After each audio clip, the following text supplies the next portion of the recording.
feel like I should start out by saying that I'm a very lucky person as far as suicide attempts go. It's easy enough to say that I'm lucky because I survived, but I think that it goes much deeper than that.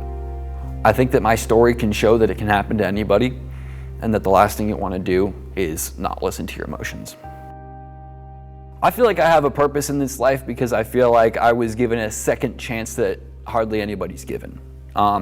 And when you're given a second chance like that, I think it becomes about a lot more than just yourself. Because when I look at how well I'm able to communicate to people after going through something as serious as I did, I think that is, in a funny way, it's almost a blessing in disguise, because now I understand that not only have I survived something amazing, but I can help other people survive something amazing.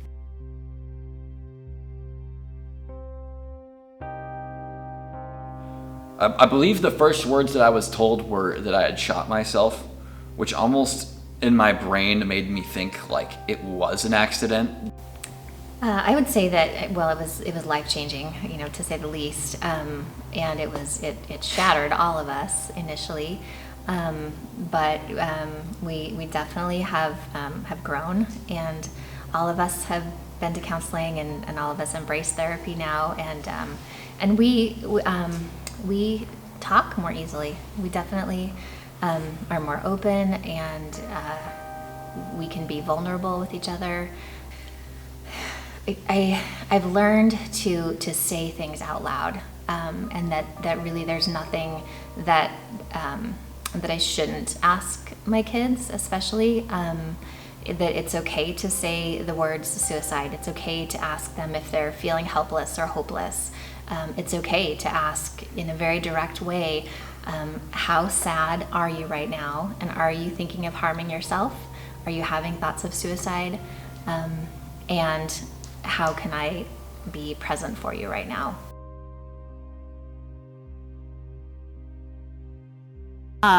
My reaction when I heard about Calvin's suicide attempt was devastation.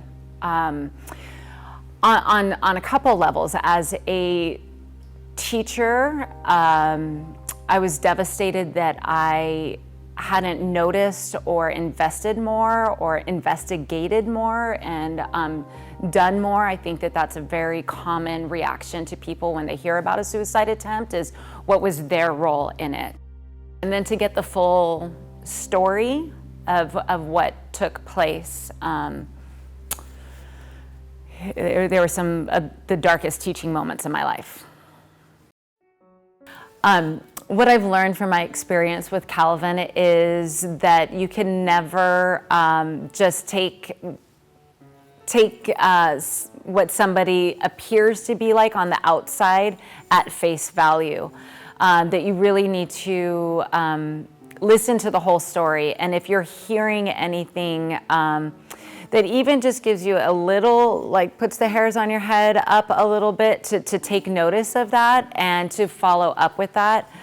And then the other thing that I say to teenagers that I always wish, but you have to have life experience. This is one of the beautiful things about life, is the older you get, the more perspective you have. And that was the one gift I wish I could give my students, was perspective. And I am so grateful that I've been able to talk to Calvin and be like, but what about music, at live music and tacos and, a first kiss or whatever it is. There's so much good stuff in life that you forget in those moments, that perspective. I wish that for every person, that their life will grow and they'll be able to have that perspective. And I know that he has been pulled from the brink, and he has a purpose and a mission, and I think it's real clear. And tell him all the time I'm behind him all the way, getting the message out however he can, whatever he needs to share his story. I think it's powerful, and I think that he's got an amazing life ahead of him, and I'm just so glad he gets to live it.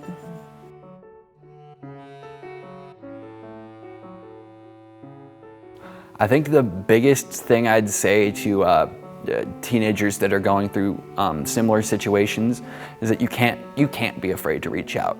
The biggest smiles hide the biggest scars. I think that's a beautiful quote, just because, you know, it's like, it's one thing to see it happen in real life.